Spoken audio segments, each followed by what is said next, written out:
Sebastián, muchas gracias por haber aceptado esta invitación. Traté de resumir lo más importante de tu trayectoria y te hemos invitado, como dice nuestro flyer, ¿cierto? Con el cual difundimos este taller, que nos comentes un poco sobre cuál es tu visión del panorama económico hoy y lo que podríamos esperar en virtud de la pandemia que nos aqueja. Bienvenido.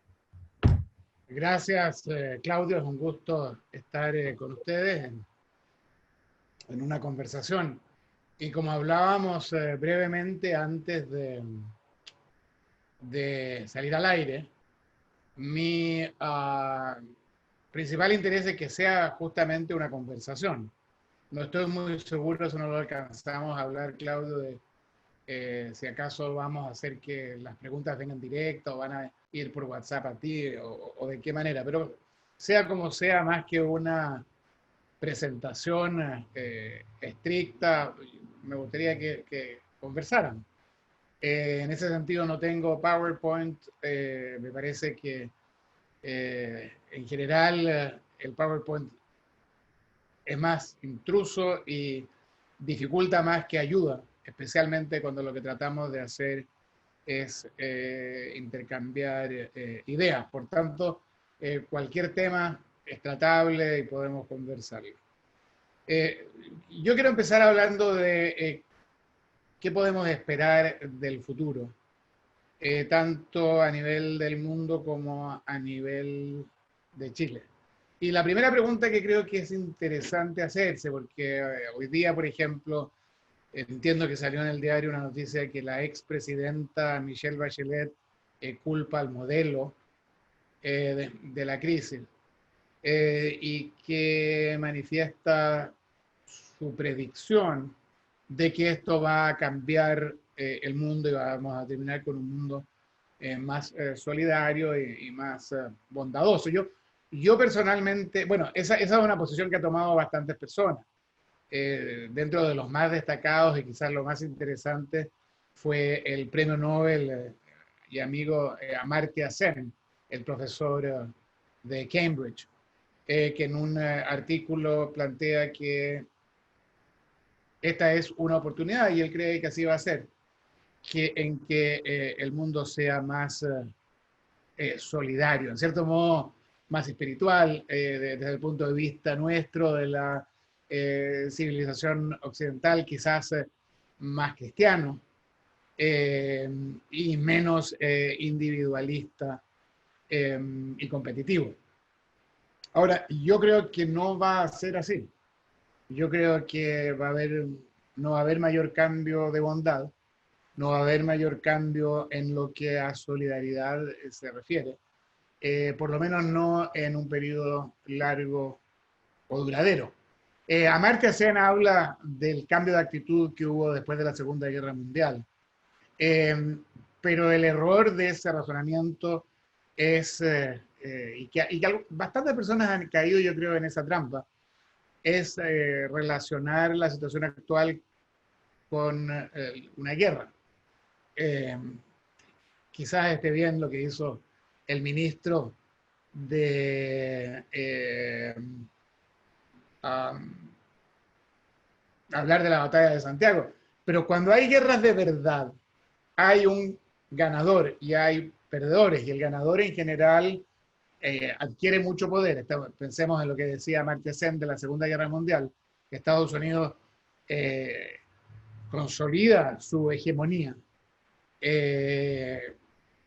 parcialmente compartida con la Unión Soviética durante el periodo de la Guerra Fría, pero la consolida, y como ganador de esa guerra, como la nación o el Estado triunfador, se presenta como magnánimo. Y tenemos el Plan Marshall y todo lo demás.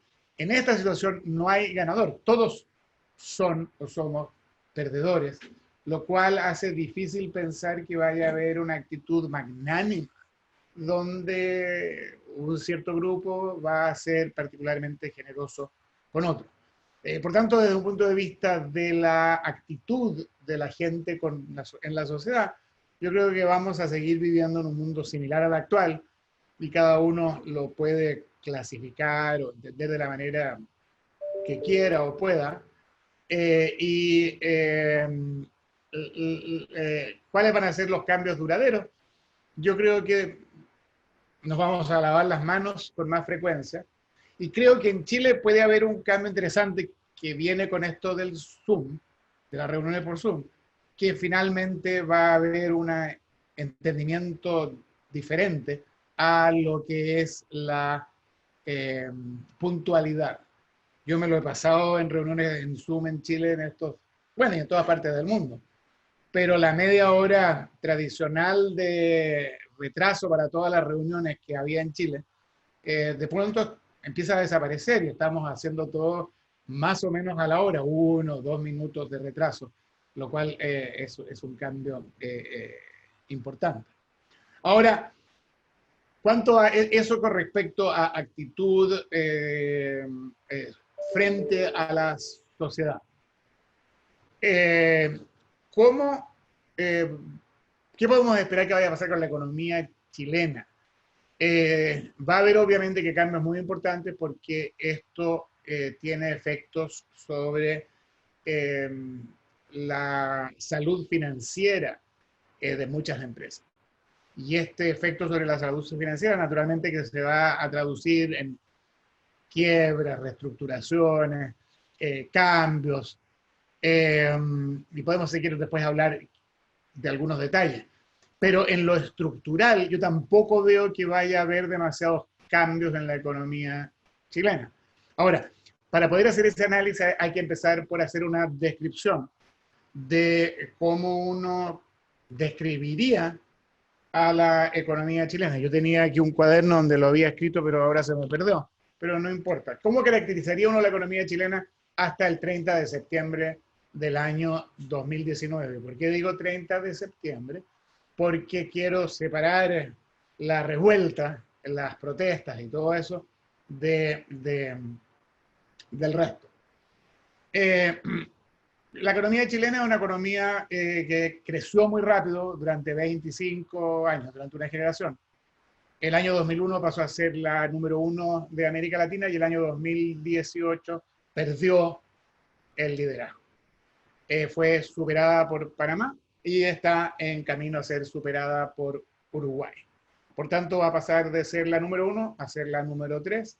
Es una economía ordenada, de exportación de productos naturales, con una matriz productiva simple, no hay mayor complejidad en la materia, en la matriz productiva.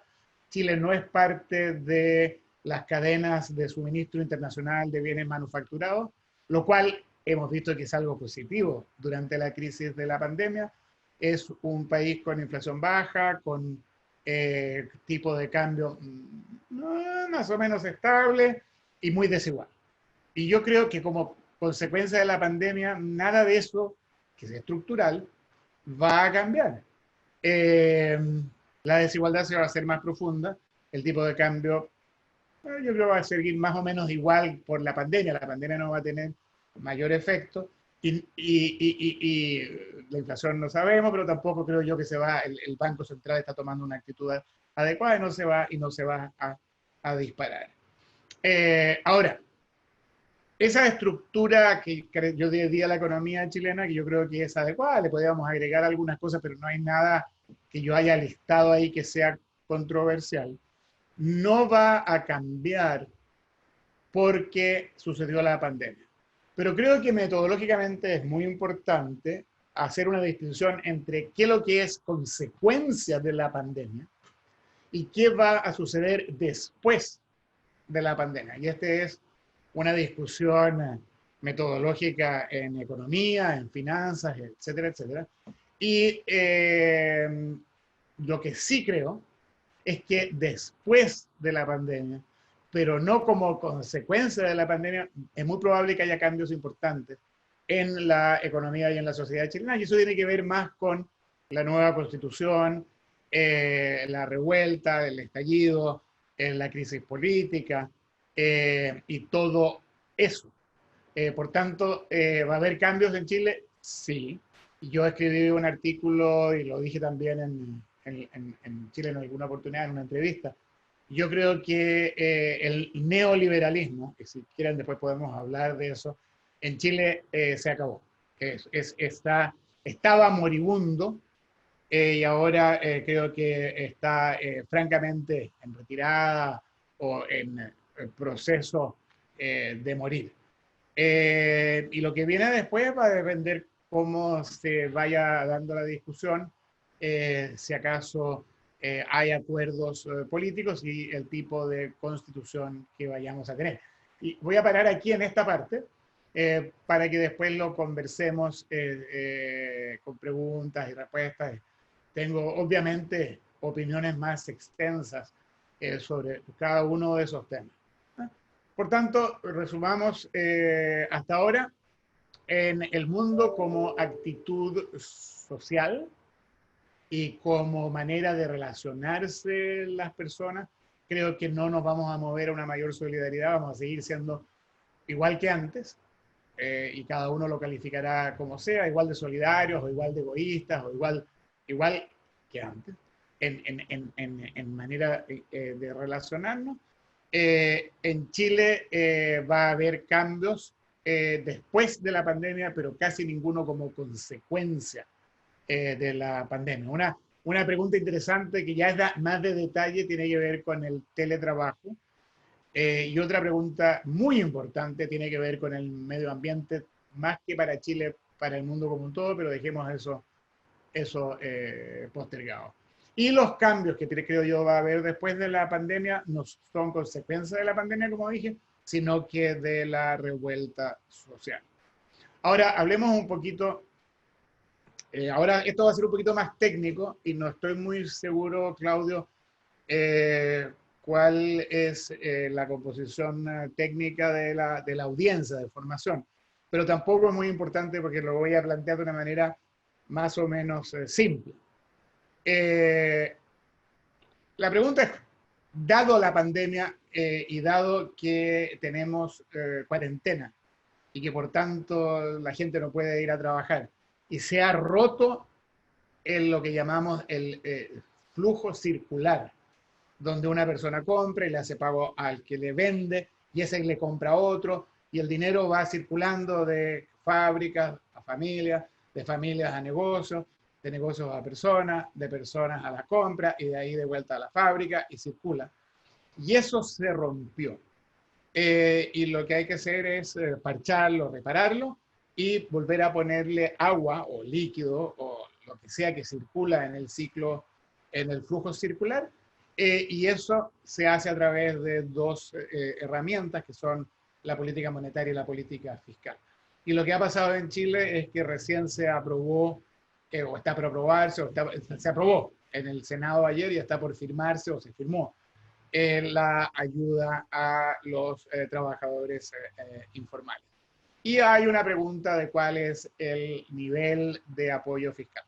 Y lo que hay que averiguar es qué es lo que es sostenible, qué es lo que se puede hacer, qué es lo que no se puede hacer, que si acaso nos pone en peligro nuestra calificación de deuda y todo ese asunto. Y aquí lo que hay que hacer es tratar de entender cómo era la dinámica del sector público antes de la pandemia y cómo cambia eso debido a la pandemia y qué peligros nos produce. Entonces tenemos que entender la dinámica del sector público. La dinámica del sector público esencialmente tiene que ver con el déficit o superávit y con la deuda. Y la ecuación o principio simple es que el déficit se traduce en un aumento de la deuda. Cada vez que hay un déficit hay que emitir deuda y que alguien tiene que comprar. Por tanto, si tenemos mucho déficit, la deuda crece mucho. La deuda en Chile era 28% el 30 de septiembre del año pasado. Sube un poco por el estallido social, por la revuelta. Y la pregunta es, ¿hasta dónde puede subir? El principio esencial es que no puede subir para siempre y tiene que estabilizarse. Y eso es lo que se llama una deuda sostenible. Y la pregunta es si se sostiene al nivel de 40%, del 30%, del 20%, nivel como porcentaje del PIB. Y una vez que se sostiene, que llega a ese nivel que encontramos que es el adecuado o el máximo, como esta es una razón, deuda, arriba, y en el numerador, y producto abajo en el denominador, la única manera que esto sea estable es que los dos crezcan a la misma tasa a través del tiempo.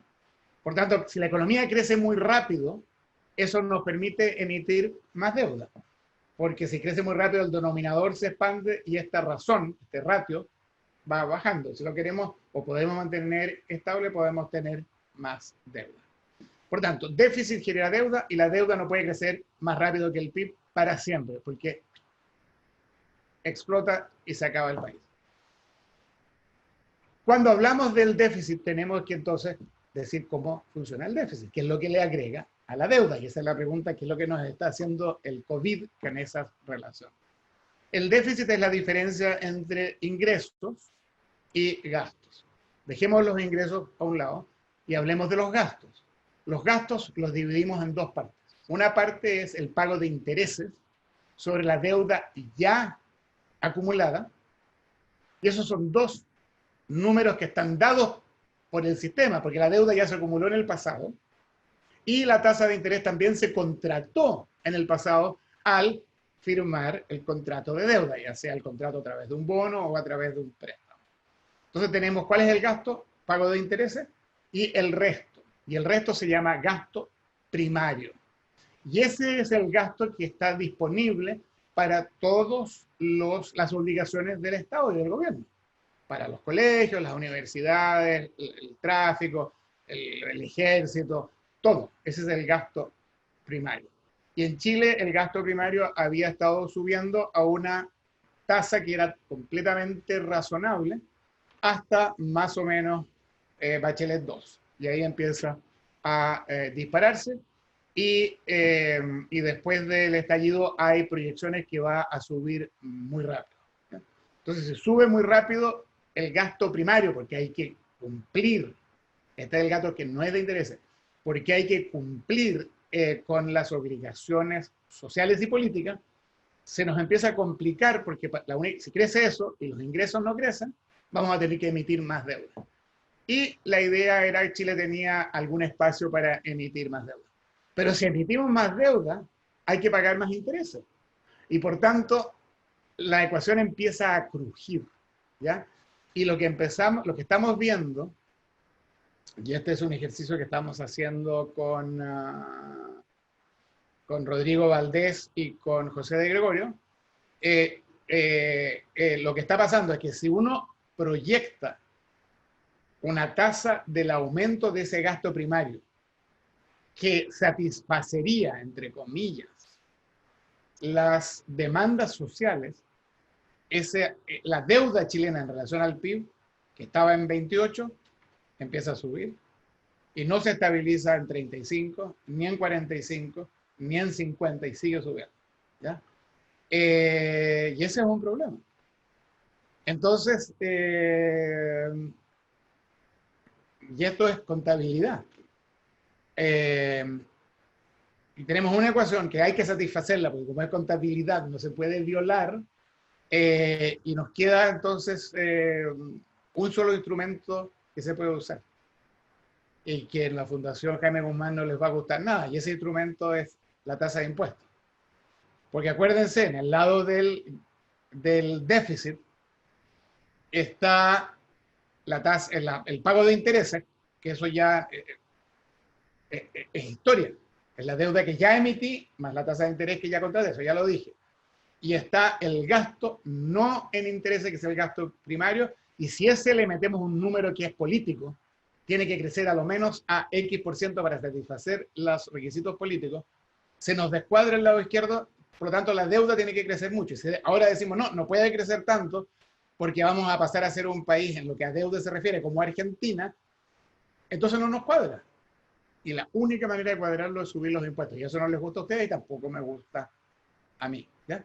Entonces, y si a esto uno le suma que hay que gastar por el COVID, se te complica mucho más la relación la situación fiscal. Y ahí hay un problema que es complicado en Chile. El otro instrumento que queda entonces es la política monetaria. El Banco Central está haciendo una muy buena labor. Y una cosa que no voy a entrar en el tema, pero una pregunta que queda en el aire es usar lo que se llama dinero helicóptero, que se discute mucho acá en Estados Unidos. Es una propuesta de la congresista por Nueva York, Alexandria Ocasio-Cortez, AOC, y del senador Bernie Sanders. Eh, y nosotros en América Latina, yo acabo de publicar, no, hace como 4 meses, 5 meses, un artículo muy extenso explicando que en América Latina hemos usado en la historia no tan lejana recurrentemente el helicóptero como lo usó Argentina, y por eso tienen 55% de inflación.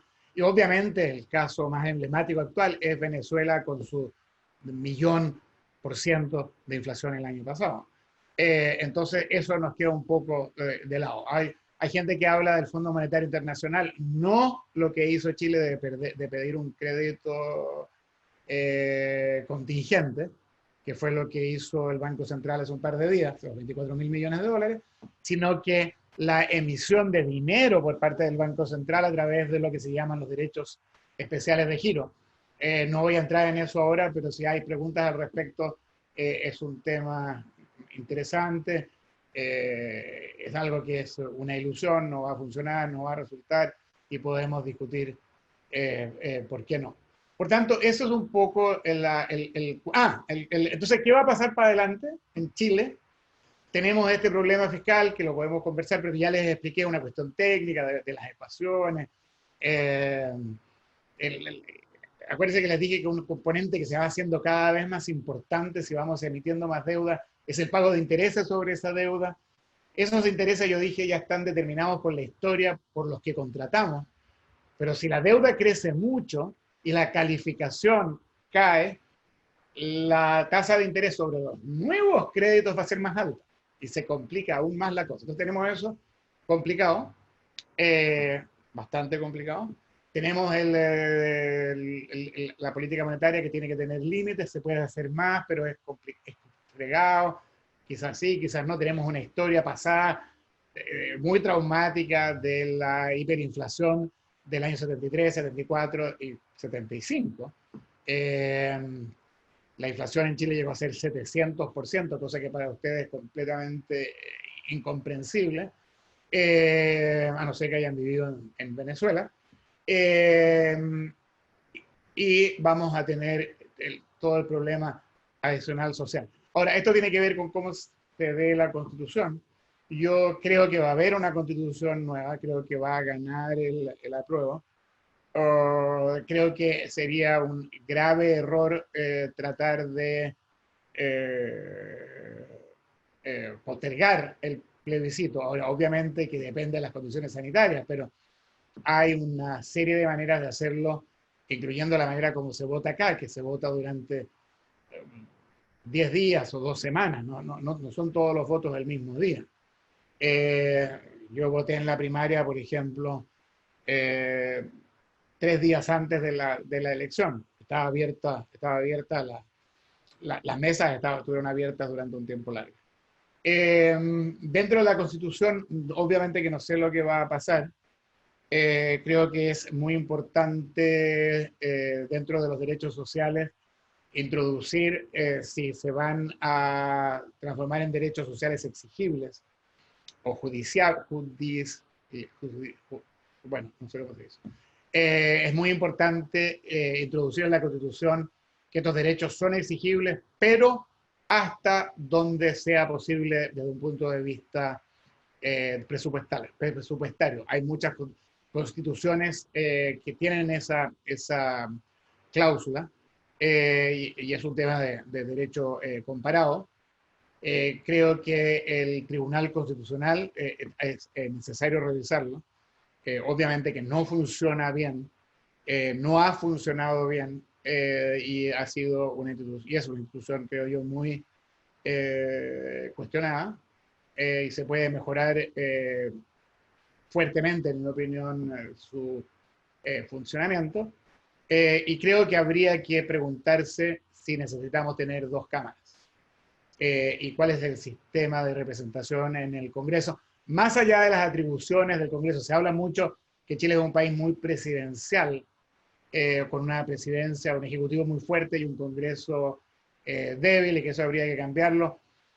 Yo creo que más importante que eso es cómo vamos a elegir a los congresistas.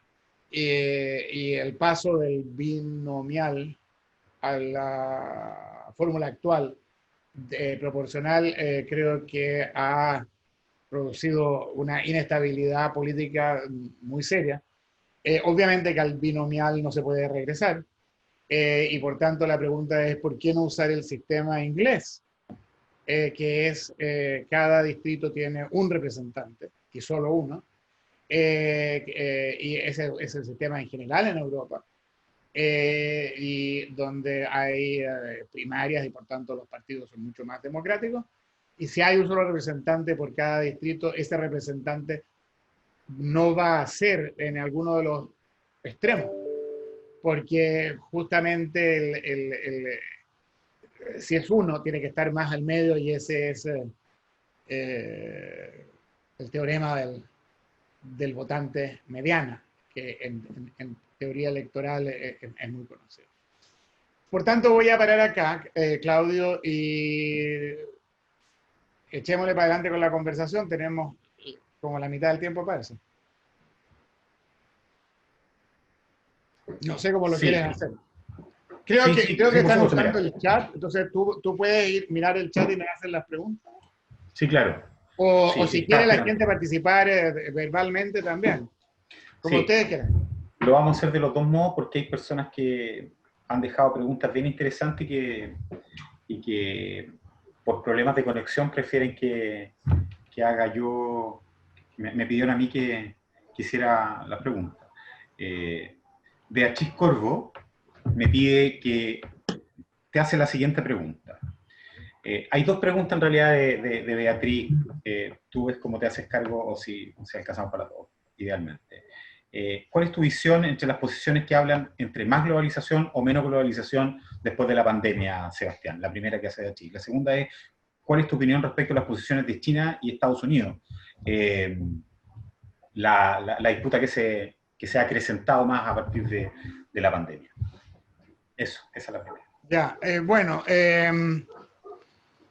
yo creo que la pandemia es una muy buena pregunta, porque eso me permite volver a lo que dije inicialmente, que yo creo que Chile no va a ser afectado estructuralmente por la pandemia. Ahora, una de las características que dije de Chile es que era un país con una economía muy abierta y con exportaciones de productos en general intensivos en recursos naturales. Ahora, obviamente que si ese mercado cambia y si el mundo cambia, una economía muy abierta, pequeña como la chilena, está al vaivén de lo que pasa en el mundo. Y si el mundo cambia, eso sí va a afectar a Chile, pero no orgánicamente desde Chile, sino que va a venir desde fuera. Y yo creo que va a haber una vuelta al proteccionismo. El nombre que se le ha dado a esto es onshoring, que es exactamente el opuesto de offshoring. Era un proceso que ya estaba empezando, el haber mandado partes importantes del proceso productivo a otras partes del mundo. No había dado todo el resultado que se quería, fue muy exitoso, pero había habido algunos baches, y ya había una serie de compañías que estaban volviendo a traer a sus países donde estaban las casas matrices o sus clientes más importantes, traer parte de la producción. Este proceso va a continuar. Yo he escuchado el término industria estratégica y necesidad de autoabastecerse más veces durante las últimas 7 semanas que durante los últimos 25 años como economista profesional. Cuando yo llegué al Banco Mundial como economista jefe, todavía se hablaba de la necesidad de tener autoabastecimiento de algunos productos, productos estratégicos, etcétera, etcétera. Recién estaba terminando la Guerra Fría. Eso desapareció con la idea de la globalización y con aceptar el principio de Adam Smith de la división del trabajo y que cada distinta jurisdicción o distinta geografía se dedicara a hacer lo que hacía en forma más eficiente. Ese proceso yo creo que, como insinúa Beatriz, está ya en proceso, tomando pasos de revertirse y de volver atrás. Va a haber un tema geográfico interesante. Por ejemplo, hay muchas compañías que hablan de mover parte de su proceso desde Asia, Vietnam, Camboya, China ciertamente, Tailandia, a México, por ejemplo, o a Centroamérica, para aprovechar la diferencial de salarios y de costos, pero no estar tan lejos. ¿Ya? El otro día tuvimos un seminario con un colega acá de UCLA, que es uno de los grandes gurús mundiales en cadena de suministro internacional. Y él hablaba de la necesidad de manejar los riesgos de las cadenas internacionales. ¿Ah? Entonces eso significaba que había que tener una capacidad doméstica para producir ciertas cosas. ¿Ya? Entonces le decía yo, pucha, ustedes se pasaron, él obviamente que es de investigación de operaciones, y le dije, ustedes se pasaron los últimos 30 años desarrollando modelos de just in time y just enough, es decir, tener unos inventarios muy pequeños. Por ejemplo, otro colega que es un chileno, Felipe Caro, acá en UCLA, desarrolló el modelo de inventarios de Zara, la tienda española de vestuario, de confecciones, que ha sido un éxito extraordinario en el mundo, que cambian la colección rápidamente, pero no se quedan con ningún inventario. Y eso lo desarrollaron en el MIT y ahí participó nuestro colega de UCLA y compatriota Felipe Caro, formado en Bosch, en la Escuela de Ingeniería. Entonces yo le digo, ustedes se prepararon del just in time, just enough, y ahora se están echando para atrás. Entonces me dice, sí, estamos agregándole el just in case, ¿ah? Por si acaso. Y va a ser es un manejo ahora ya más de riesgo, que yo creo que se va a acentuar, y eso va a resultar en más proteccionismo. Pero no veo que eso afecte a Chile, porque el just in case, ¿qué es lo que exporta Chile? Cobre, hay que tener cobre. Los otros países no tienen cobre. Vino, hay que tener vino. Bueno, Mendoza tiene vino, pero está lleno de los baches argentinos. Guinda. Es decir, no afecta a Chile, lo que afecta son a los países que son parte de las cadenas de suministro. China y Estados Unidos es un problema político. Todos pensábamos que la guerra de comercio iba a terminar en agosto, que la iba a arreglar el presidente Trump para que eso le diera un impulso a la bolsa y a los mercados y que llegara la elección en noviembre en un máximo histórico de la bolsa. ¿Ya?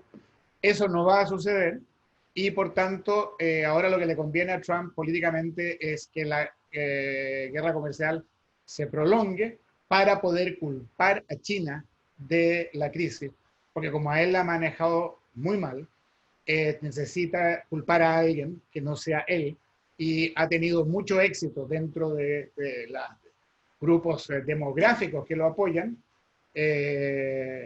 culpando a China. Por tanto, creo yo que eso va a continuar. Sebastián,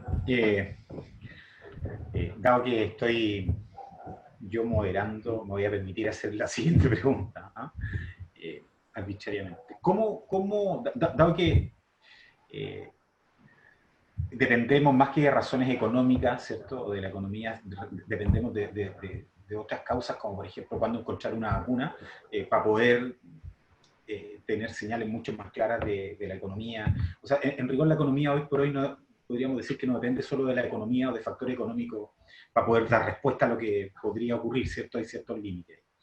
Entendiendo eso, o considerando eso, ¿cómo ¿cómo lees tú el que Chile haya pedido, el Banco Central, entiende, una línea de crédito al Fondo Monetario Internacional por casi 24.000 millones de dólares?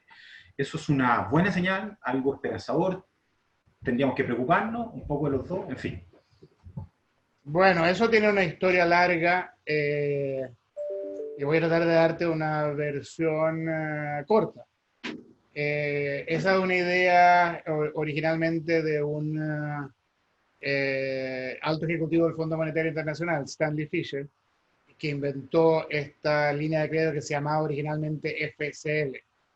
Eh, no, ahora se llama FCL, se llama CCL, Contingent Credit Facility, una facilidad de crédito contingente, en que esencialmente era como un seguro y los países pagaban una pequeña comisión y tenían una línea de crédito que podían girar en caso de crisis, eh, pero que no la giraban.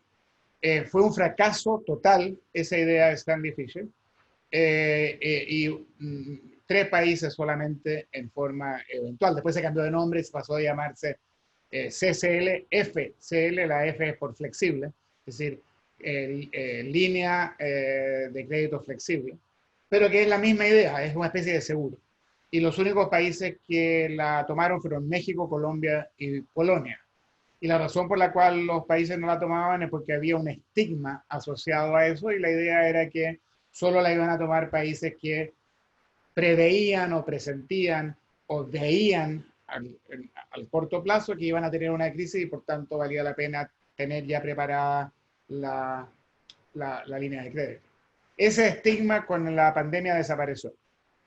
Por tanto, el que Chile haya tomado esa línea de crédito y que haya sido aprobada tan rápidamente por el directorio del Fondo Monetario Internacional es una buena señal desde todos los puntos de vista. Es una buena señal de que nuestro Banco Central y nuestro gobierno, no sé si acaso el Banco Central tuvo, me imagino que tuvo conversaciones y aprobación de parte de Hacienda y de la Dirección de Presupuestos, no lo sé. Pero señala que tienen una actitud pragmática, no están atrapados por el dogma ni por el miedo de ser estigmatizados por haber tomado la línea de crédito. Y nos agregan un colchón importante en las reservas internacionales. Aquí hay un problema que es muy complejo, Claudio, que tiene que ver con el tipo de cambio. ¿Qué va a pasar con el tipo de cambio en Chile? Yo tenía una discusión el otro día con unos colegas y teníamos que proyectar el tipo de cambio para los próximos 6, 7 años. Entonces preguntó uno, ¿y cuánto ponemos? Y el otro dijo 8.30. Y yo les dije, están soñando. Chile ha tenido 4 regímenes en los últimos 10 años de tipo de cambio. Primero estable, después se depreció, así subió el dólar, después estable y después se depreció. Y yo creo que va a seguir depreciándose. Ahora, obviamente que no tengo una bola de cristal. Pero si el tipo de cambio, si el tipo de cambio se deprecia, es fuerte. Si el peso se deprecia fuerte, el tipo de cambio sube, el peso del dólar sube. Es importante que el Banco Central cuente con una cantidad de reservas internacionales prudenciales. En general, Chile tiene reservas, pero no tantas. Tiene capacidad de endeudamiento por ahora. Y creo entonces, por tanto, como respuesta, yo no estaría preocupado por haberlo hecho. Creo que fue una muy buena solución, una muy buena decisión. No vale, no queda otra cosa que felicitar al Banco Central por haberlo hecho. Ahora, ¿va a ser utilizado o no? No sé. ¿Ya? Pero se paga se llama una comisión de compromiso. ¿Ya? Hay un compromiso de parte del Fondo Monetario Internacional de proveer esos dineros en caso que se necesiten. Por tanto, eso en su hoja de balance les paraliza parte de la hoja, la tienen que dedicar a Chile, y eso es costoso para ellos. Por tanto, cobran un poquito, no sé cuánto está ahora, pero muy poco, unos poquitos puntos base, para proporcionar esa línea de crédito.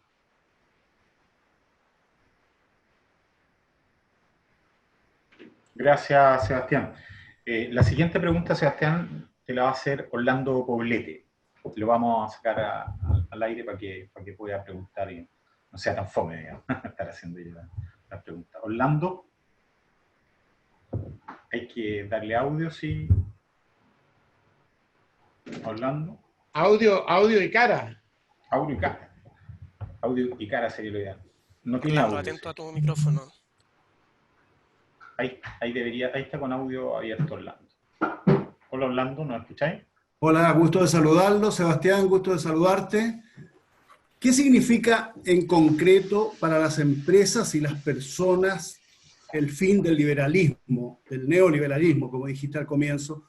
¿Qué tiempos y qué condiciones se generarían para producir este fenómeno? Bueno, gracias Orlando por la pregunta.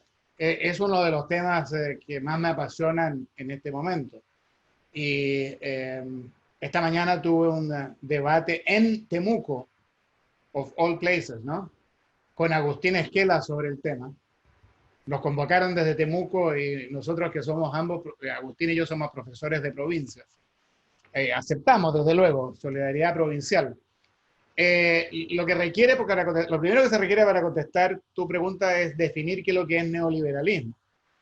Y ahí tuve un encontrón, si tú quieres, una trifulca con Agustín, porque él define el neoliberalismo de una manera tan amplia que todo cabe ahí y por tanto se transforma en un concepto poco útil, ¿ya? Si yo llamo a todo mesa, entonces no es útil porque no describe un mueble con 4 patas y con una cubierta pareja que se usa o para escribir o para comer o para poner objetos. Entonces, la pregunta es cómo vamos a definir neoliberalismo. Yo defino neoliberalismo como una situación donde el ámbito del mercado es muy, muy, muy amplio y abarca prácticamente todas las esferas de la vida social, ¿ya?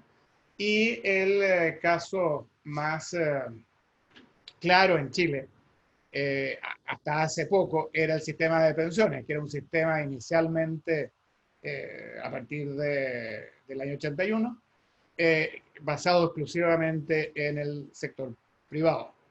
Pero hay otras instancias también en las cuales en Chile el mercado ha sido muy amplio. Y en particular yo creo que uno puede definir como neoliberalismo el uso de mecanismos de mercado para incluso asignar los servicios sociales, ¿ya? Y esa característica del modelo chileno ha ido reduciéndose de a poco con las distintas reformas que se han hecho de distintas cosas. Pero un ejemplo interesante, hasta la gratuidad, es que en Chile no había universidades públicas, ¿ya? Entonces yo sé que ahí de las 67 personas que están ahí van a decir, Edwards se enloqueció, o está haciendo algo en California donde el cannabis y la marihuana son legales, porque está la Universidad de Chile, está la Universidad de Santiago, etcétera, etcétera. Pero cuando yo hablo de que no hay universidades públicas, es que todas esas universidades tienen un arancel que es idéntico o casi idéntico a la Universidad Católica o a la Universidad de los Andes o a la del Desarrollo, ¿ya? Eso de nuevo ahora, yo no estoy juzgando si es bueno o malo, cuáles son los efectos, tratando de describir. Eso también iba en retirada. Por tanto, yo creo que lo que va a pasar es que va a haber un sistema de salud más nacional y amplio. Es decir, las ISAPRES van a ser seguros adicionales en un cierto plazo, que las AFP van a seguir siendo importantes, pero ya lo estamos viendo, van a empezar a disminuir su importancia. Ya las universidades estamos viendo que el 60% de la gratuidad creo que está muy mal hecho porque afecta a todas las universidades en vez de solo a las universidades públicas, como por ejemplo UCLA, es una universidad pública y estamos muy orgullosos de ello. Por tanto, es eso lo que yo me refiero con la muerte del neoliberalismo, que el ámbito del mercado se va a reducir. Y ese qué efecto va a tener sobre las empresas, yo creo que depende cómo se haga. En principio, no mucho, aunque si las AFP dejan de ser tan importantes, el mercado de capitales chileno se puede transformar en menos dinámico, una de las bellezas de las AFP. en contra de la tontería de los del no más AFP, de lo que ellos argumentan, es haber desarrollado un mercado de capitales absolutamente de primera y que ha permitido que se desarrollen en Chile multilatinas, ¿ah? Empresas de las cuales debiéramos estar muy orgullosos. Por tanto, dentro de la discusión que yo hago y de mi definición conceptual de neoliberalismo, no debiera haber mayores efectos de esta cuestión. Déjame agregar una cosa más, ya que estamos en la Fundación Jaime Guzmán y donde hay eh, interés por esta, si tú quieres, detalles un poco exquisitos. En el libro que yo estoy escribiendo sobre el neoliberalismo, una de las cosas que argumento es que incluso dentro de la Universidad de Chicago había un grupo que era más neoliberal o neoliberal y otro que no era neoliberal.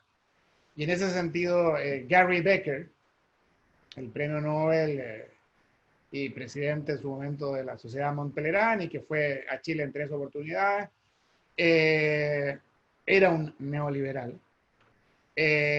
Mientras que Alito Harberger, mi gran amigo y colega y coautor y socio y secuaz de tantas andanzas, en mi opinión no era un neoliberal, muchos de ustedes conocen a Alito, una persona más pragmática, más aterrizada, menos principista, si ustedes quieren.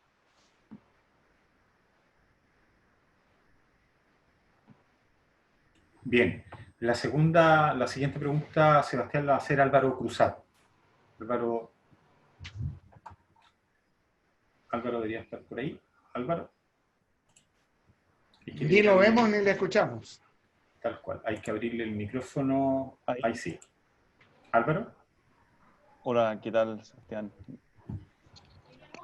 Mira, mi pregunta es como bien concreta. Si nosotros tuviéramos que decir o priorizar cuál es el principal problema o desafío que tiene Chile hoy, entre tantas cosas que hemos hablado, de temas que tienen que ver con la economía, temas que tienen que ver con la política, la sequía, entre tantas cosas, y hago entre paréntesis por el énfasis en lo negativo, porque al final uno tiene que enfrentar los problemas. ¿Cuál crees tú que es el principal problema que tenemos hoy día en Chile?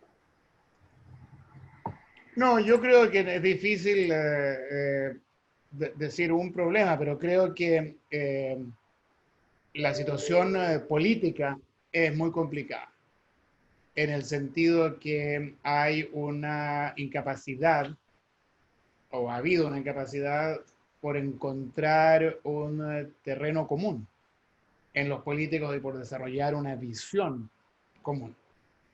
Y esto creo yo que tiene mucho que ver con institucionalmente cómo está organizada el sistema político en Chile, con lo que decía anteriormente de un parlamento donde los miembros son elegidos a través de un sistema proporcional.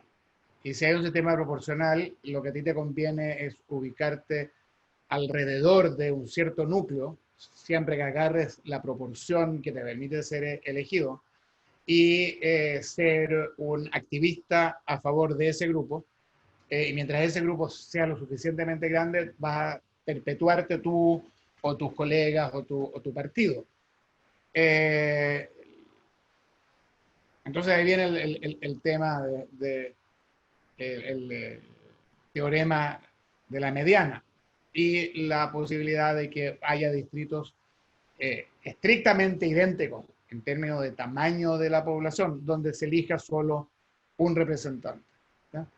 Entonces, si yo tengo que representar a un grupo amplio, no me puedo colocar en los extremos, tengo que colocarme más o menos al medio, y eso lo vemos en los alcaldes. Incluso los alcaldes vociferantes, como Jadwe, al final, en la parte práctica, se coloca más o menos al medio, en que trata de ayudar a los distintos miembros y ciudadanos de su comuna, ¿ya? Entonces, no es una mala idea tener un parlamento con personas como los alcaldes. Se nos está acabando el tiempo, Claudio, sí. Y desafortunadamente yo tengo otra obligación.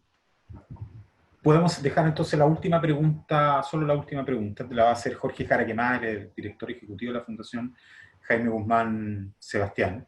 Y Gracias. abrimos, y ahí cerramos. Jorge va a preguntar ahora. Jorge. Hola, Sebastián, muchas gracias por haber tenido esta gentil disposición a participar en este taller. Yo quisiera plantearte el escenario de cuál sería, si estuviera en tus manos, aconsejar a las autoridades económicas, Ministerio de Hacienda, Banco Central, las medidas o acciones que aún no se han adoptado y que a ti te parecerían pertinentes para gestionar, digamos, lo que se nos viene. Gracias. Gracias, Jorge. Una muy excelente pregunta. No, yo creo que uno de los problemas que tenemos es que hay una angustia generalizada y una ansiedad generalizada y justificada dentro de la ciudadanía por no saber cuánto va a durar esto, ni cómo va a seguir y cómo lo van a enfrentar. Y esto se ve complicado por el hecho que las discusiones en el Congreso se arrastran por mucho tiempo, se ensucian, no prosperan, son pequeñas, mezquinas y todo lo demás. Yo lo que haría sería muy simple. Esto es la parte macro, no voy a entrar en la parte micro de cómo repartirlo, de cómo identificar a las personas que necesitan hacerlo y qué sé yo. Pero yo lo que haría sería decir, señoras y señores, hemos juntado durante años en el fondo soberano, en uno de los fondos soberanos, 12.000 millones de dólares, este es el fondo FES, para una emergencia. Estamos frente a una emergencia, digamos. Si no se usa en este, que es un evento de una vez cada 100 o cada 50, 150 o cada 200 años. El anterior fue en 1918 al 21. En Chile fue el 21, donde fue el pic de las 50.000 personas que murieron en la pandemia de la influenza española. Y vamos a usar esos 12.000 millones de dólares. ¿Cuánto de eso, señor presidente? Todos. 12.000. Tenemos un presupuesto de 12.000 millones de dólares. Y estamos dispuestos a gastarlos durante los próximos 18 meses. Y vamos a tener una comisión que va a decir la pandemia sigue o se acaba. Y si se acaba después de 10 meses, nos ahorramos 8, 18 avos. Y si se acaba después de 20 meses, veremos qué hacemos con los otros 20, pero ya se acabó. ¿Ya? Y no hay angustia, nunca más tiene que hablar Briones con Carlos Montes, que es una odiosidad horrible para ambos lados. Y no se agrega en la contabilidad a la deuda. Yo he estado hablando estos días con muchos ex estudiantes míos, ex alumnos de UCLA con doctorado, que son ejecutivos senior de las agencias de rating, y las agencias en general solo miran la deuda bruta y no los fondos soberanos. Los miran, pero no les dan mucha bola. Tampoco nos va a afectar tanto a la deuda, al rating, y te da un marco en que ya no hay más que discutir. Hay 12.000, y ese es el número al 30 de marzo, hay 12.000 millones de dólares, que si lo hacemos en 24 meses son 500 millones de dólares por mes. Si lo hacemos en 18 es menos, y si lo hacemos en 12 es 1.2 billones por cada mes. Y darle tranquilidad a la gente. Hay dinero y estamos dispuestos a gastarlo, y esto es lo que vamos a gastar, y no nos vamos a estar dedicados al chaucheo y a la discusión odiosa y mezquina y pequeña entre la Jimena Rincón y la vocera, ¿ya? Entonces yo diría, este es un seguro, y el momento en que se produce el siniestro del seguro hay que usarlo y pagarlo. ¿Ah? El resto es una tontería. Bueno, Sebastián, te queremos agradecer no solo por la disposición a participar en este taller, sino además por la claridad, por la disposición también a responder todas las preguntas con la mayor de la honestidad, y hasta la próxima. Espero también lo hayas disfrutado como nosotros lo disfrutamos, y que te vaya muy bien, y ojalá salgamos todos lo mejor parados. Ha sido un agrado conversar con ustedes. Muchas gracias, Sebastián. Un abrazo. ¿Ah? Adiós. Gracias. Hasta luego. Adiós, muchas gracias.